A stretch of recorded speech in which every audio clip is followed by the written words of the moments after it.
This initially started out as a Ken showcase, since he got a new EE that makes some of the old comps a lot easier to gear, but it ended up turning into a full Wyvern one-shot guide once I started adding more stuff.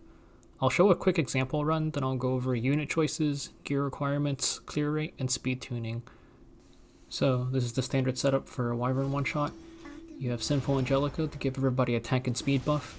You have an AoE unit, which is SSB here. You have a Deathbreaker, which is Ken here. And you have a Nuker, which is Rem here. SSB finishes off the wave.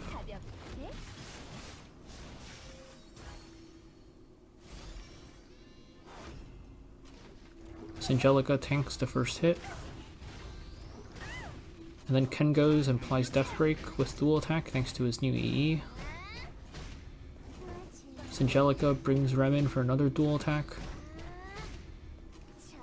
Then SSB takes her turn.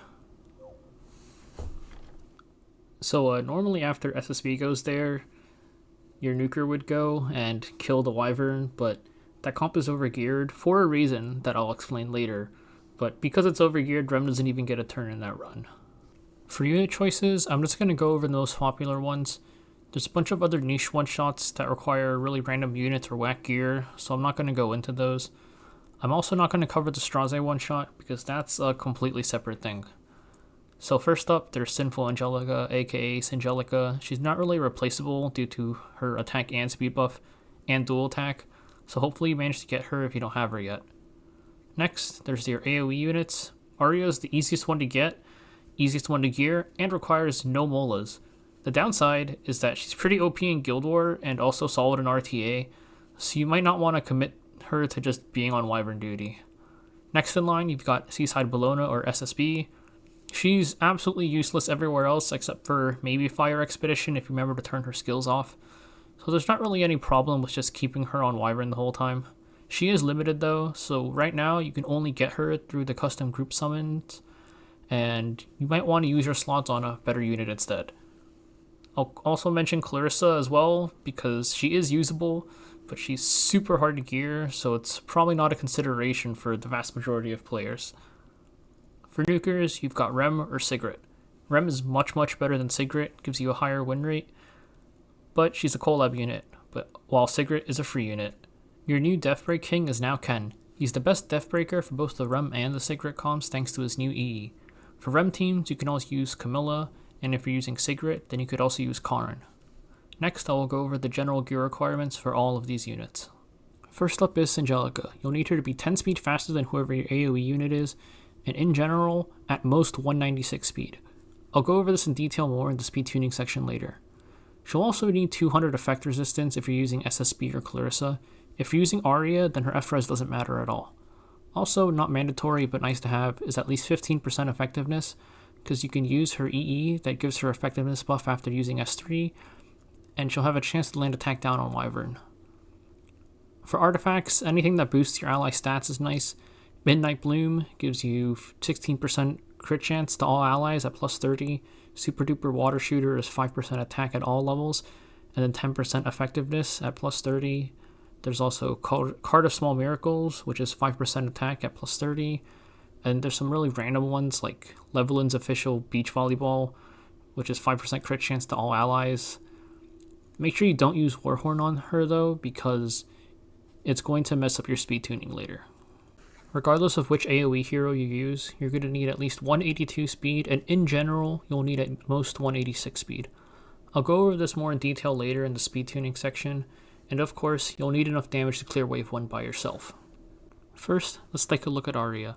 The worst case scenario for Aria in wave 1 is if both of her counterattacks don't hit the mob in the back. If that happens, which it has a 25% chance to, you'll have to one-shot the mob from full HP using Aria's S2. This is why molas don't matter, because you can't actually skill enhance the damage for Aria's S2, and regardless of whether you have S1 at plus 0 or maxed out, you'll still be able to kill the front mobs if you have enough damage to kill the back one as well.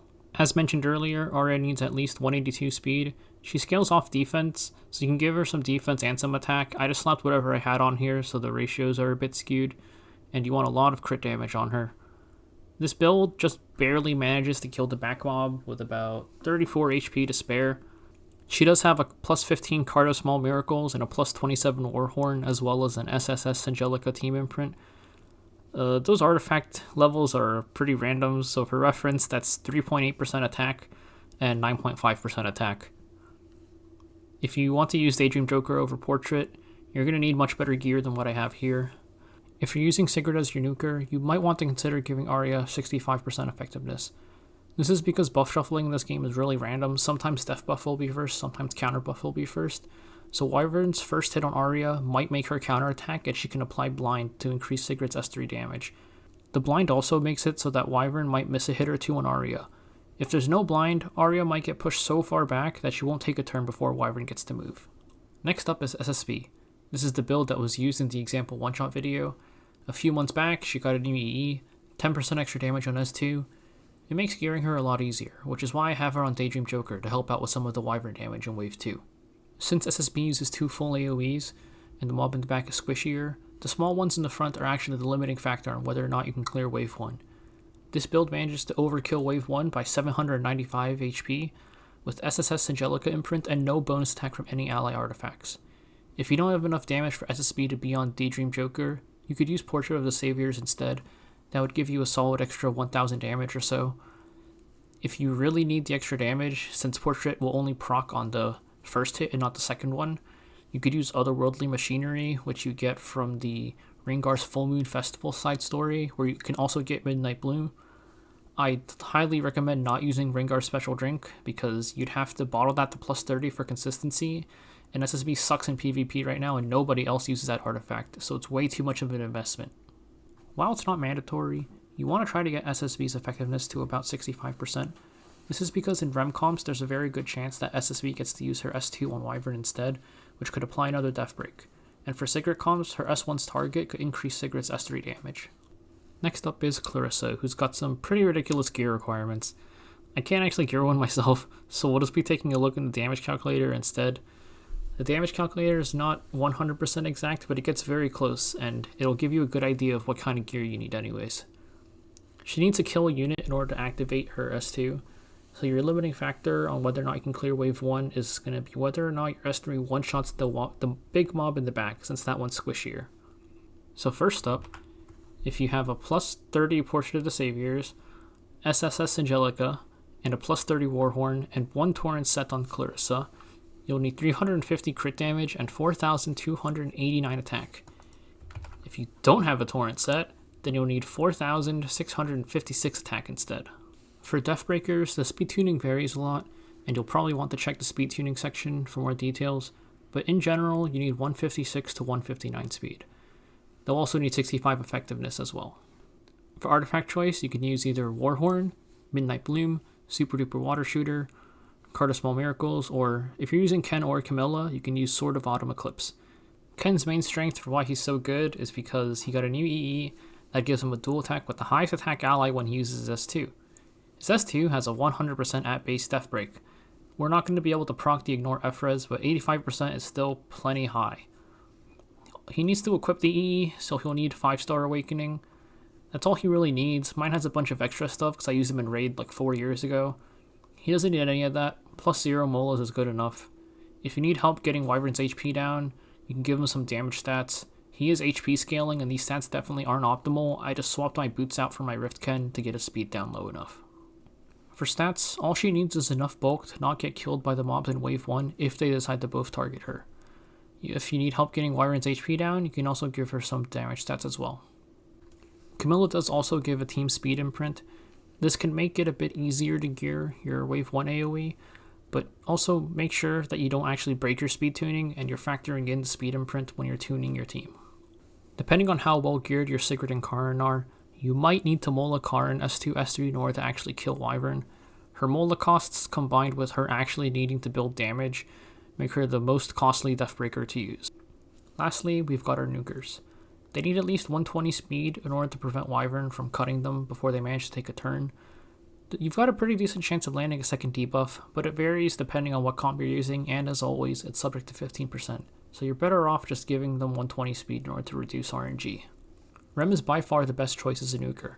Her S1 has Ignore Efra's 50% Death Break. This lets you reach higher clear rates than the usual 85%, because even if your initial Death Break misses, Rem can apply Death Break when she dual attacks, and depending on how well your Rem is geared, you'll be able to get clean kills even as you miss more dual attacks, as long as you eventually land one. There's 2 Rem builds here, one with Rage Pen and one without either of those. Both of these builds overkill Wyvern though. The left one has Rem missing up to 3 Death Breaks and it'll still clear fine, and the right one can miss up to 2. I'll be going over the different win rates with Rem depending on which Death Breaker you're using and how well geared your Rem is in a later section. Rem is a limited unit though, and Sigret is a free unit, so everybody has this unit and most people have her built. For Sigret, all you really need is enough damage to kill the Wyvern. You don't need to look for overkills or anything, because since she doesn't apply any Death Break herself, your win rate's going to be capped at 85%. With the SSB shown earlier, the Sigret overkills Wyvern by about 7,000 HP with only Death Break as its debuff. Using Rage or Pen would make this much easier to gear, of course. You also want to be using her S1 damage EE, since she's spamming a lot of dual attacks in the comp. Next, we're going to take a look at the win rates of some of these Rem comps. If you're using Sigret, your win rate's going to be capped at 85%. One thing to keep in mind is that your win rate's going to be a little bit higher than whatever gets calculated here, because there's a bunch of RNG factors. Like if Rem's S2 counters on either mob hit on wave 1, which has a 29.44% chance to happen, it can let SSB use S2 on Wyvern instead for extra damage and a chance at Death Break if you have enough effectiveness. Rem could also just S2 counter the Wyvern itself, which if you're using Rage Set, puts up a debuff so you can start stacking extra damage even if you miss a Death Break. There's also the small chance that Rem or SSB dual attack off of each other's S1s, and sometimes even if you miss too many Death Breaks, as long as you eventually land one, you might be able to kill Wyvern if you have good RNG. You can look at this table to see varying win rates for varying levels of Rem gear. The way this side reads is that you have to land at least one of these conditions in order to clear. So this Ken plus 1 Rem one means that so long as you land Ken's Death Break or Rem's first Death Break, you'll clear with a 92.5% win rate. The Rage Pen Rem I showed earlier can miss up to 3 Death Breaks, which means I have to land at least one of the first 4 Rem Death Breaks. That one has a 99.0625% chance to clear. The double crit set one that I showed could miss up to 2 Death Breaks, so that one's got a 98.125% chance to clear. This is why stuff like getting DDJ on SSB is kind of important, because by increasing her damage, it might push you into a new threshold and increase your win rate. This is the table if you're using Camilla. Basically the same as the Chem one, except Camilla's only got a 50% chance to Death Break, reduced to 42.5% thanks to 15%. So, as with the Rage Pen Rem that can miss up to 3 Death Breaks, the win rate drops to 96.40625% if you're using Camilla instead of Rem, and the double crit set one would drop to 92.8125%. Now for the speed tuning explanation. There's certain differences that come up depending on which units you're using, but I'll go over those as they appear. I'll also be explaining how to read this table a bit later, because first we need to understand what speed tunings need to occur during the fight. Since your AoE is going to be the hardest unit that you gear, you should gear them first, and then based on whatever their speed is, then you gear Singelica, who's going to be the second hardest unit to gear, and then you gear Ken. So if you're using Aria, Singelica might end up being the easiest unit to gear, so you can try to gear your Deathbreaker first instead in that case. I'm also not going to go too in-depth on how this was all calculated, mainly because I don't think I'd actually be able to do it myself. I had Ricky on Discord help me calculate all of this for me. One thing to note is that Epic 7 doesn't use perfectly precise numbers when calculating CR. There's been cases where things should have been safe with a certain speed distance and you end up seeing something get cut even though it's not supposed to. These are pretty much worst case scenarios though, and they won't come up often. Just note that not everything here might be perfect. If you ask me, I'd say the 182, 183, and 184 values, those speed ranges are probably the safest. And 185, 86 are for if you're really desperate. First up, Singelica needs to be 10 speed faster than SSB. This is so that even in the worst case scenario speed RNG, Singelica will still move first. Next, the small snakes in the front are 175 speed.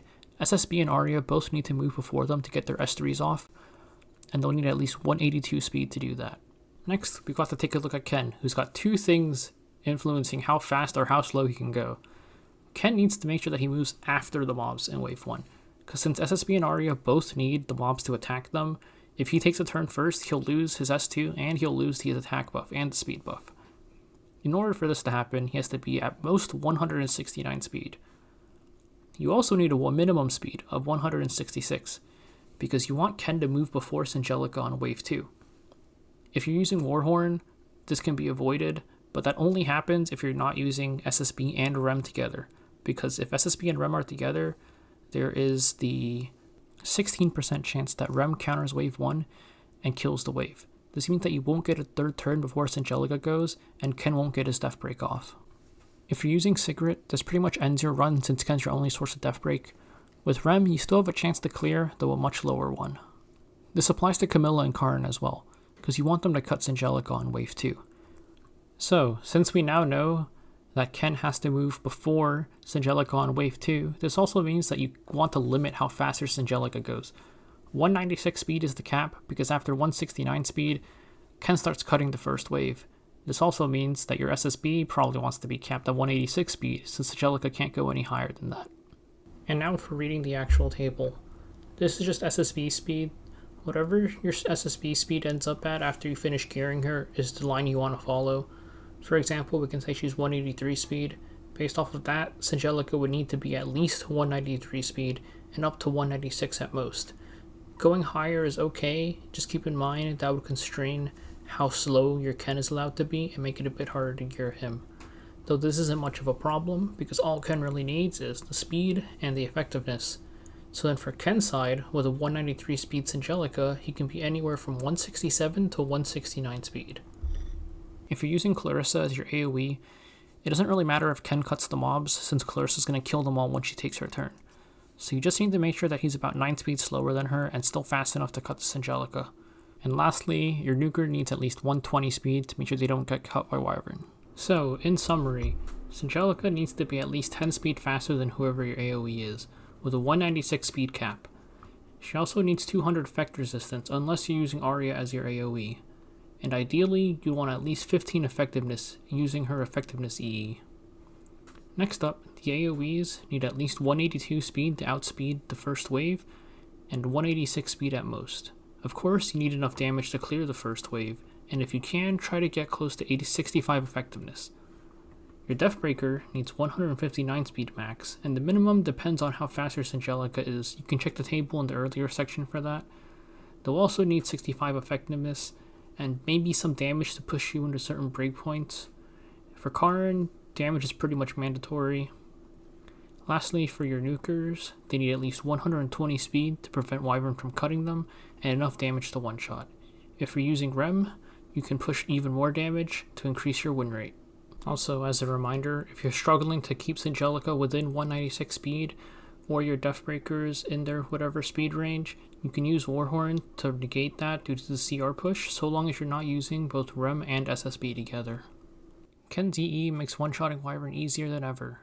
Though, funnily enough, it comes at a point where one-shotting Rift is what most people are doing for gear instead. If anyone would rather farm Hunt instead or just needs a team for Hunt buff, hopefully this video helps out a bit.